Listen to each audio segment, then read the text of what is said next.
Striker, avoid breach!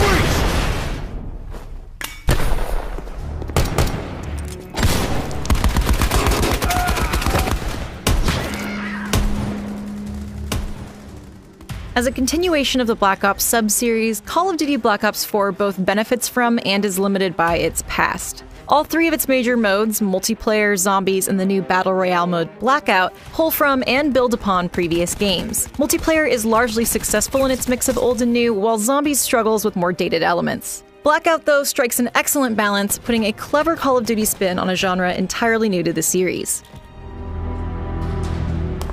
I'm thinking bigger than battles and wars. I brought you here to change the world.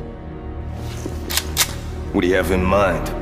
While Black Ops 4 doesn't have a traditional single-player campaign, it does have a helpful set of character-focused tutorial missions. Called Specialist HQ, it introduces you to each of the 10 multiplayer specialists one by one, taking you through their unique abilities in a practice multiplayer match. It has a bit of a story and some gorgeous and gory cutscenes threading each mission together, but mainly it's there to get you acquainted with the new specialist mechanics. It also weaves in a bit of zombies training, an unexpected but welcome touch that helps make the largely separate modes feel a little more cohesive. Black Ops, weapons free. Let's do it live.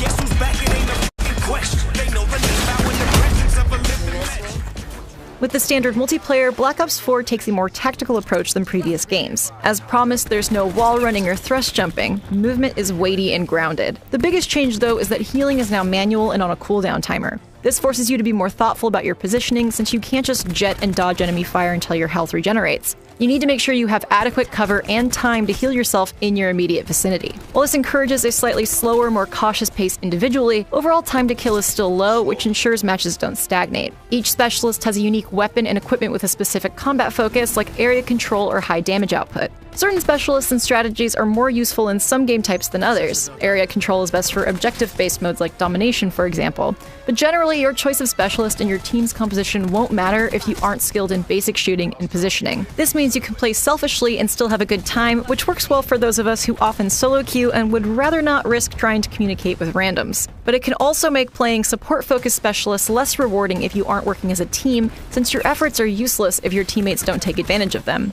It's a surprisingly good balance overall, though, giving you the flexibility to only be as tactical as you want or are able to be and enjoy the match regardless.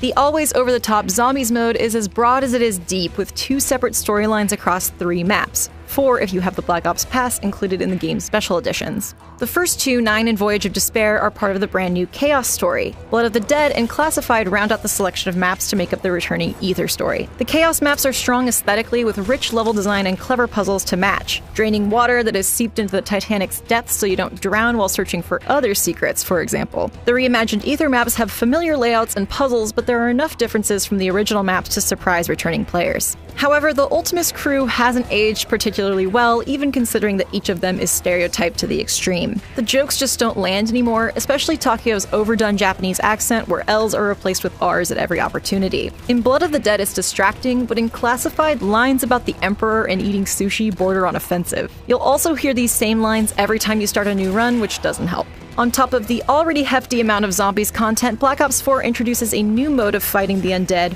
Rush. It's a much faster-paced version of zombies where you don't have to do any thinking or puzzle solving. You're just there to kill the undead, horde style. There's no money, so you don't need to save up to buy a weapon or unlock a door. You're instead told which area will have the next rush wave, and you're directed from room to room as you go. It's too intense to be a tutorial per se, but it's a great way to familiarize yourself with the map, test weapons, and plan where to go next if you get stuck in classic mode.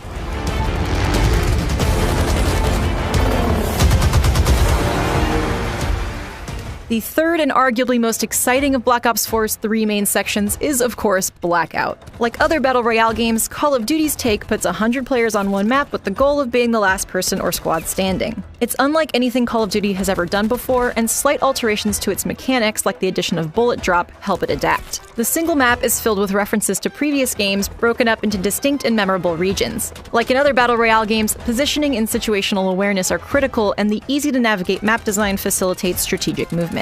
Brilliantly, experience in both multiplayer and zombies benefits you in Blackout. Perks and specialist equipment can be looted during a match, and knowing how to both use and counter them can give you a huge advantage. There are also zombie-infested areas that offer powerful loot at the risk of attracting human players to your position, and that PvE twist in particular helps distinguish Blackout from the likes of PUBG. The combination of these Call of Duty-specific mechanics with PUBG-style health, loot, and shooting systems is executed well, with quality of life improvements in the UI and on the technical side. Most importantly, it successfully captures the tense, shaky excitement that makes Battle Royale such a popular genre. Why do you fight? All objectives complete. Stand down. The futility. Black Ops 4 isn't short on content, and its 3 main modes are substantial. Multiplayer introduces more tactical mechanics without forcing you into them, and it largely strikes a good balance. Zombies has multiple deep, secret-filled maps to explore, though its returning characters don't hold up and prove distracting. Finally, Blackout pushes Call of Duty in an entirely new direction, making use of aspects from both multiplayer and zombies for a take on the Battle Royale genre that stands on its own.